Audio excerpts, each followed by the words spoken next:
guys feel that was successful today, though? Yeah. As far as you got what you needed from her?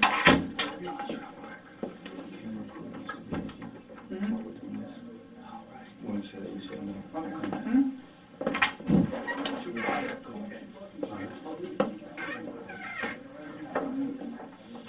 You feel that we got enough on her? Because she acted like she didn't say anything the whole time. I'm just saying, I don't know. Undercover tea conversations with you. Is really all you need. Oh, it's done. And the exchange of money after that is a done deal. It's done. I mean, he didn't really try too hard to be professional. I was just curious. I was worried that you didn't get enough. I thought, that was great. You know what I mean? Because I knew she wasn't going to cop to it, man. I knew she wasn't going to do it. Yeah, we're going to need tape in there.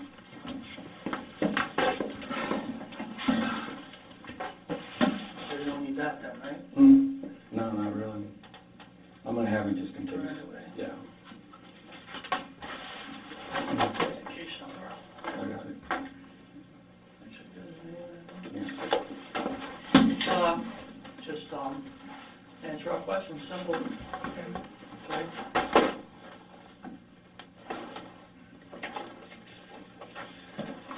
Poor fucking motherfucker. She has no idea what she just did to herself, you know?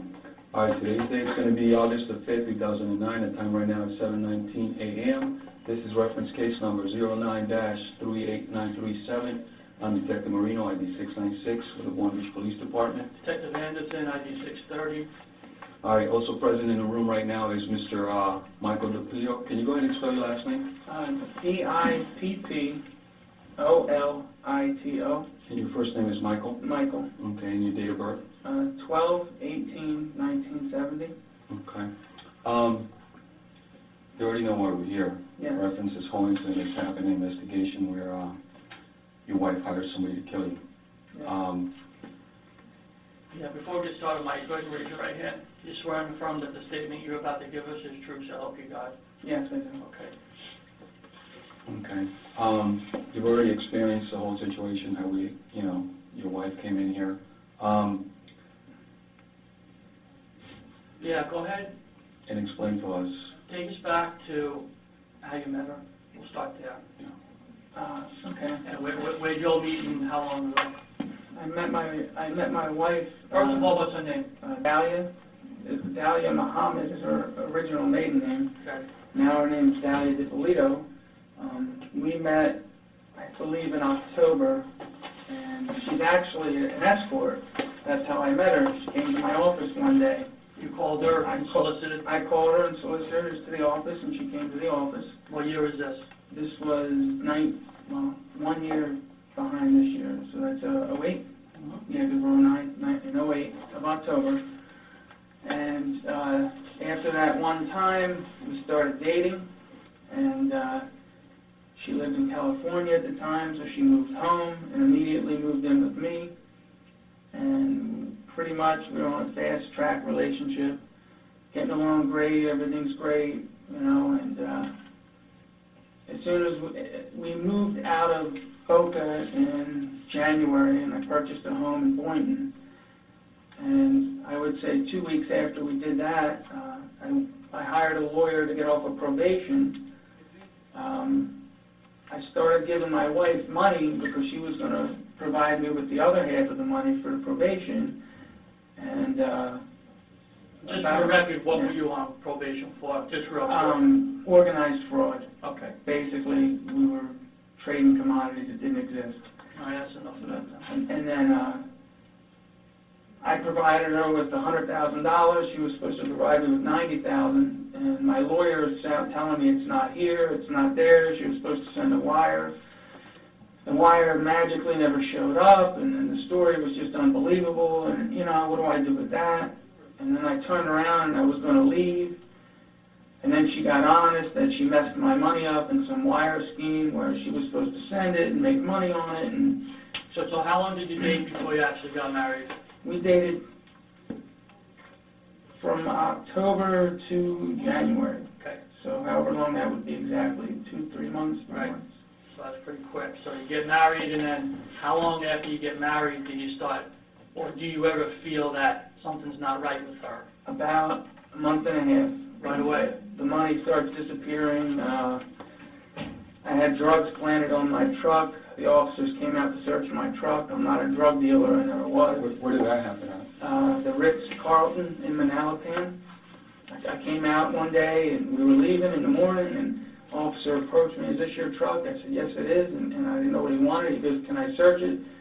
There's been activity on it, someone called," and I'm like, "Absolutely, you can search it."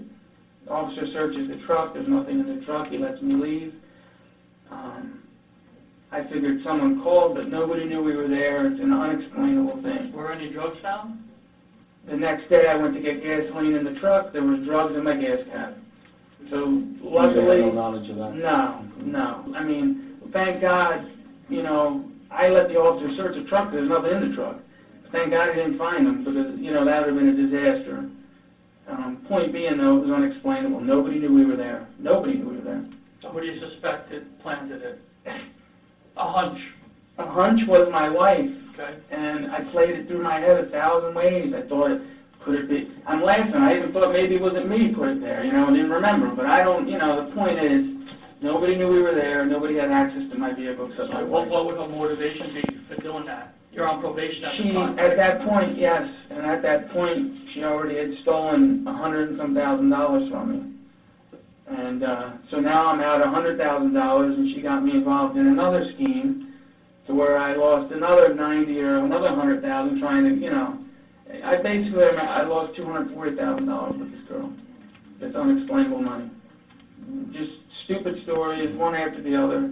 I'm the stupid one, you know, but the point is, it's unexplainable. What other situations have you had to deal with before? After that incident in Manalapan, we went to West Palm Beach to go have dinner at a city place, and this was about 2 weeks later. I come out to the truck again, and I see a bunch of cops standing there, and I laughed. I said, they're here for us, as a joke. So I walk up to the truck, lo and behold, they approach me, and I'm like, I can't believe it. And same routine, can we search the truck? I said, absolutely you can, you know, and they're looking, they find a cigarette pack up under my spare tire. It had a little bit of cocaine in it, they said. They let me go because, you know, I explained to them, look man, of course you can search, whatever. And the reason they let us go is the phone call to the police station was that I had 1 kilo of cocaine under my spare tire. And like, once again, we were driving down 95 that day, and we were going home. And we're on 95 in Gateway. We were going home. And then last second, oh, let's go to West Palm. We went to West Palm last second. Nobody again knew we were up in West Palm. Nobody knew where we were. And the only person that knew would be my wife. Again. You know, another unexplainable incident. Did you have other experiences after that, Bill? One day I come out of the gym, there's a note on my car, leave $40,000 in a bag, don't tell your wife. You know, my wife was getting these fake prank calls supposedly from some Detective Hurley.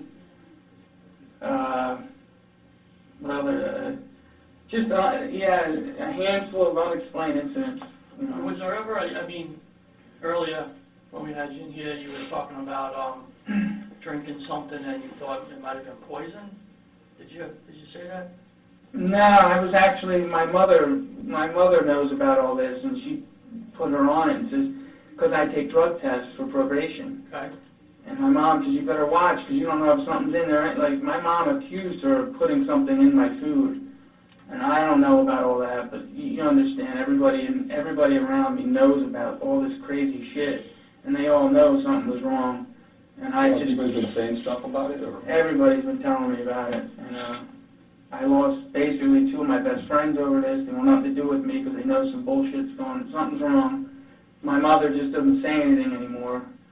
And that's why today, honestly, I'm not very surprised or shocked about all this, you know.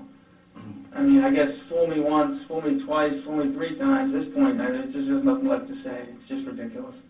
I don't think anybody in their regular life has this many unexplainable incidents, and I've had them in less than 7 months. Now, this morning, what was that? This morning when you woke up and she was at the house, tell me about that. I've been laid up, hell of surgery on my back for a week and a half, and this, you know, I go to the gym at 5 o'clock every day. I've been going 5 years or more. And I would say maybe 2 months ago, she all of a sudden wants to go with me. And, you know, as soon as she goes with me, you know, I get a note on the car window, and she's with me. Like, you know, I've been going there forever without an incident. And for her to go to the gym with me is just ridiculous. She just never wanted to. I thought it was a little weird. I didn't think much of it. So all of a sudden, I'm laid up, and she says, today, I'm going to go to the gym, I'm not feeling good, you know, this, that, and the other thing. And, you know, I didn't think much of it. I did think it was odd. But, you know, I had to kind of give her the benefit of the doubt, you know. Now, today when she goes to the gym, when was the last time she went to the gym early in the morning, do you know? Since she was with me 2 weeks ago. 2 weeks ago? Just one time, and then today? Well, she was going for a couple weeks with me, but Okay. she stopped. As soon as I stopped, she stopped. Okay. She You doesn't stopped at the surgery? I stopped because of surgery. You know, I'm the one that goes to the gym. She follows. Okay, so she never goes to the gym by herself? No, never. Okay, and today was the first time that First she went? time she went by herself. Okay. Yeah. So. And then, did she say anything besides, I don't feel good, but I'm going to the gym, or anything that... No, nothing. It was, you know, I'm sitting there playing it in my head, and she told me she'd bring coffee back from Starbucks, and I have a really nice coffee maker, and I'm like, what? Like, I don't even, you know, just a little off-key, like, you know, for her, but nothing. She just left. What was that note, I'm sorry, what was that note on your car? What was that you said? Put $40,000 in a bag. Don't tell your wife. I'll tell you everything. I'll help you. When you came out of the gym, there was a note on your car that said that? Yeah, I have a copy of it at the house. Whose handwriting? I don't even know. Didn't look like us? No, I have a police report with it. Okay. They took a police report. Alright. Just, you know, like I said, more than a handful of unexplainable incidents that, I mean, if I accuse everybody around me, the only one that ever made sense of it being was my wife. Right. You know? Well, the reason that we're even here in this situation right now is because the investigation we've been conducting, she actually had hired someone to kill you, you know, like we explained to you earlier. She had no hesitation, you know, she's been recorded and everything else. This investigation has been going on since Friday night. Fortunately, you know, we ended up getting ourselves involved in, you know, preventing this from happening to you. You say it doesn't surprise you at all, huh? No. It's like a bad movie, you know? It really doesn't surprise me, you know? Not, I mean, like I said, I mean, I haven't had this many incidents go wrong in my life, and you know, I mean, in my life, and that I've had since I've met this girl. Like, you know, I haven't had, you know, I haven't had my truck searched 2-3 times, you know, I don't do that kind of shit, you know, so all of this is very out of character for me. My life is, since I met Dalia and since we've been married, the dynamics of my daily life have changed drastically. Like, I don't have police interaction anymore. I don't, you know, and I've seen the police more than like 10 times probably since I've been with her over stuff that's unexplainable and sounds crazy to people. I don't tell people my business anymore because they think I'm crazy. Let me ask you one question here that's kind of puzzling, or that we would like answered if we can. What's her motivation for having you killed? I mean, like, why not just get divorced? Or did she ever mention divorce or separation? Never. So, what, in your mind, what's her motivation? We just insurance policy? No, we just purchased a home, and I just actually signed the title over to her until I could straighten out my other problems with probation, and also, you know, the $200,000 and some she stole from me, I think is a big motivation. So basically, I guess with my home and everything else, $500,000 of motivation. Was that money used, like restitution, to pay back your victims? It was supposed to be for that, yes. Right. And she stole it. You have no proof, but you assume. No, well, she has checks in her bank account from my company, so. Okay. I mean, and you know, the money, actually, you want to laugh, I hired a really good lawyer, and we're at the lawyer's office, and this guy threw me out of his office because he's so disgusted, and he's actually, I guess, a witness in this because he sat with this. We were at the desk, and she had the check for $191,000 as a cashier's check. She wouldn't hand it to my lawyer. And my lawyer's looking at me, and she's coming up with some cockamamie story, you know, she wants her money first. You know, the point was, I was done probation. I paid these people their money, and she didn't hand it over. The lawyer says, I can't take the money from her if she's not willing to give it. So he throws me out. I have to run back now and get her money, to give her money that she supposedly put into this. So at any rate, we exchange money. I run back to my lawyer's office, and I hand him the check. It was for $191. So the check magically changed from $191,000 to $191. My lawyer was a witness to this, and he chased me down the hall and basically threw me out of his office. He was disgusted because he also warned me something's wrong here. And so he fired me. So That's another sign, huh? yeah. I mean, so he's a witness to that. Like, he saw the whole thing go down. He saw the real check. He saw the bad check. You know. Now that you found this about your wife, how do you feel? What do you want to do? Whatever she gets, she deserves. I mean, I'll do whatever I have to do to help this case move along. Okay. I have to. So you want to prosecute and follow through with this? Yes, I do. Okay. Like I said, I'm willing to come down here again if we have to go over any other business or whatever. It's fine. Is there anything we haven't asked you that we need to know? No, we've pretty much covered it all, you know. But like I said, I mean, since I've met Dalia, you know, I've had, you know, a handful of incidents that could just not be explained. And that's why today, this one, I mean, you guys saw, I'm not overly surprised about it. Just, you know, this actually relieves me because now everything makes sense. Good. I'm glad, Mike. I'm glad about that now. Yeah. So, you know, sorry about everything, but your life was saved today. I mean, if you really think about that. To be honest with you, I'm not even grasping that yet. Like, Yeah, I'm not grasping a hold of the fact that someone was going to try and come do something to me. You know, I mean, I don't know why, but I'm gonna, you know, it hasn't really, that part hasn't hit me Yeah, yet. it hit you yet. Yeah. You know? Okay. Yeah, I don't have any other questions unless you have something else to say. No, that's it, guys. Can you go ahead and raise your right hand? Yes. Do you swear what you told us is the truth and nothing but the truth, help you God? Yes, I do. All right. The time right now is 7:35 a.m. The date still remains the same. This ends our interview. If you guys ever need me to come back down, I mean, I'll have no problem.